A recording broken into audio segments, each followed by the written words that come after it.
আসসালামু আলাইকুম, শুভ সকাল প্রিয় দর্শক। স্বাগত জানাচ্ছি আমার দেশ লিড নিউজে। সঙ্গে আছি আমি আরমান মুজাহিদ। আমাদের আজকের লিড নিউজের শিরোনাম, হামিদের দেশ ত্যাগে প্রধান দায় এসবির। নিউজটি লিখেছেন আমার দেশের বিশেষ প্রতিনিধি। চলুন দর্শক, বিস্তারিত জেনে নেওয়া যাক। খুনের মামলার আসামি সাবেক রাষ্ট্রপতি আব্দুল হামিদের দেশ ত্যাগ নিয়ে তোলপাড় চলছে। বুধবার দিবাগত রাত ৩টায় কূটনৈতিক পাসপোর্ট ব্যবহার করে ভিআইপি গেট দিয়ে তিনি দেশ ত্যাগ করেন। বিমানবন্দর ইমিগ্রেশন সম্পন্ন করে কোনো বাধা ছাড়াই কি করে দেশ ত্যাগ করলেন এবং তাকে দেশ ত্যাগে কারা সহযোগিতা ও সুযোগ করে দিয়েছে, এ নিয়ে প্রশ্ন উঠেছে।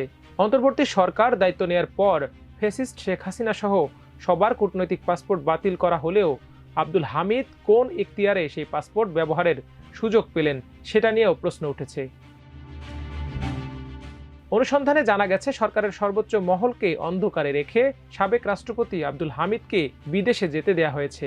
পুলিশের বিশেষ শাখা এসবির প্রধান এ ব্যাপারে অবহিত হওয়া সত্ত্বেও তিনি পুলিশের আইজি কিংবা স্বরাষ্ট্র মন্ত্রণালয়ের উপদেষ্টাকে কিছুই জানাননি। এমনকি জাতীয় নিরাপত্তা গোয়েন্দা সংস্থা এনএসআই এর মহাপরিচালককেও এ বিষয়ে কিছুই জানানো হয়নি। একটি সূত্রে জানা গেছে, সামরিক গোয়েন্দা সংস্থা ডিজিএফআই বিষয়টি সম্পর্কে অবগত ছিল। সূত্র জানায়, সাবেক রাষ্ট্রপতি আব্দুল হামিদের দেশ ত্যাগ বা পালানোর ঘটনায় সরকারের ভয়াবহ গোয়েন্দা ব্যর্থতা ধরা পড়েছে। এক্ষেত্রে প্রধানত এসবির ব্যর্থতাকেই দায়ী করা হচ্ছে বলে জানা গেছে।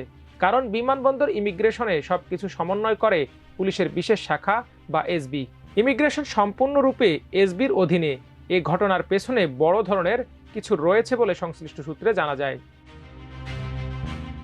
বিমানবন্দর সূত্রে জানা গেছে, আব্দুল হামিদ বুধবার দিবাগত রাত ৩টার দিকে শাহজালাল আন্তর্জাতিক বিমানবন্দর থেকে থাইল্যান্ড এয়ারওয়েজের ব্যাংককগামী একটি ফ্লাইটে যাত্রা করেন।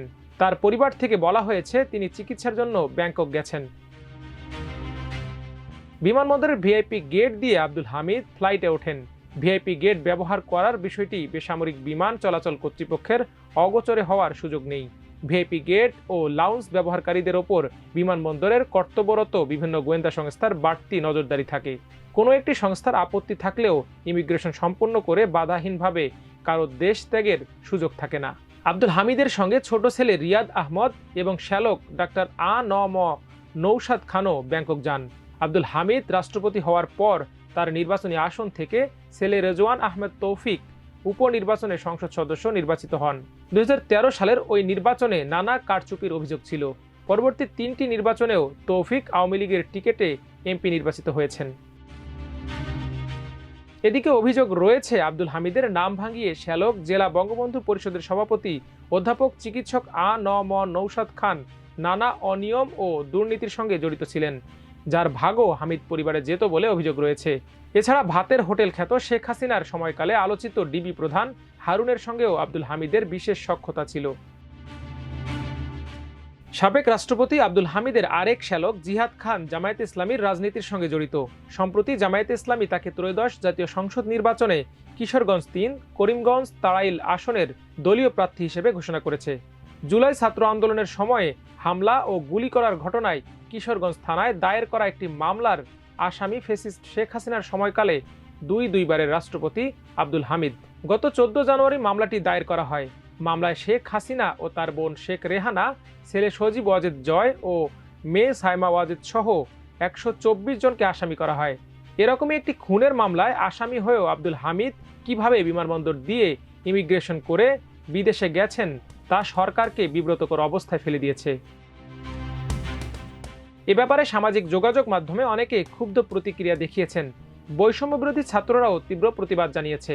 সামাজিক মাধ্যমের কোনো প্রতিক্রিয়ায় আইন উপদেষ্টা অধ্যাপক আসিফ নজরুলকে জড়িয়ে বক্তব্য এসেছে। শুক্রবার ডক্টর আসিফ নজরুল তার ভেরিফাইড ফেসবুক পেজে এক পোস্টে এর প্রতিবাদ জানিয়ে বলেছেন, ওই ঘটনার সঙ্গে তার কোনো সংশ্লিষ্টতা নেই। তিনি বলেন, খুনের মামলার আসামি সাবেক রাষ্ট্রপতি আব্দুল হামিদের বিদেশ গমনে বাধা দেওয়ার দায়িত্ব পুলিশ ও গোয়েন্দা এজেন্সিগুলোর। এটা কোনোভাবে আমার আইন মন্ত্রণালয়ের এখতিয়ারভুক্ত বিষয় নয়। আমার মন্ত্রণালয়ের অধীনে আছে নিম্ন আদালতের বিচারকেরা। আপনারা নিশ্চয়ই জানেন, আদালতের বিচারকের দায়িত্ব বিমানবন্দর পাহারা দেয়া না বা কারো চলাচলে বাধা দেয়া না। বৃহস্পতিবার আইন শৃঙ্খলা পরিস্থিতি বিষয়ক মত বিনিময় সভায় যোগ দিতে দিনাজপুরে গিয়েছিলেন স্বরাষ্ট্র ও কৃষি উপদেষ্টা মোহাম্মদ জাহাঙ্গীর আলম চৌধুরী। সেখানে আব্দুল হামিদের দেশ ত্যাগে সহায়তাকারীদের গ্রেফতার ও শাস্তির দাবিতে স্বরাষ্ট্র উপদেষ্টাকে ঘেরাও করে শিক্ষার্থীরা।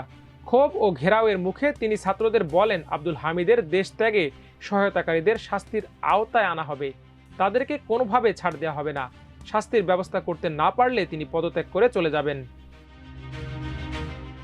এনএসআই-এর একটি নির্ভরযোগ্য সূত্রে জানা গেছে, সংস্থার প্রধান মেজর জেনারেল মোহাম্মদ হুসাইন আল মোরশেদ সাবেক রাষ্ট্রপতি আব্দুল হামিদ কিভাবে এনএসআই থেকে বিদেশে যাওয়ার ছাড়পত্র পেলেন এবং দেশ ত্যাগ করতে পারলেন তা তদন্তের একটি কমিটি গঠন করেছেন।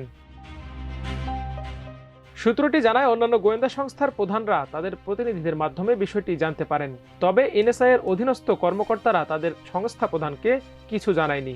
এক্ষেত্রে এনএসআই প্রধানের অজ্ঞাতসারে আব্দুল হামিদকে বিদেশে যাওয়ার ছাড়পত্র দেয়া হয়েছে। আব্দুল হামিদের বিদেশ যাওয়ার ঘটনায় দায়িত্বে অবহেলার অভিযোগে কিশোরগঞ্জের এসপি ও ইমিগ্রেশন পুলিশের অতিরিক্ত পুলিশ সুপার সহ 4 পুলিশ কর্মকর্তার বিরুদ্ধে ব্যবস্থা নেওয়া হয়েছে। এছাড়া ঘটনায় পুলিশের অতিরিক্ত আইজিকে প্রধান করে 3 সদস্যের তদন্ত কমিটি গঠন করা হয়েছে।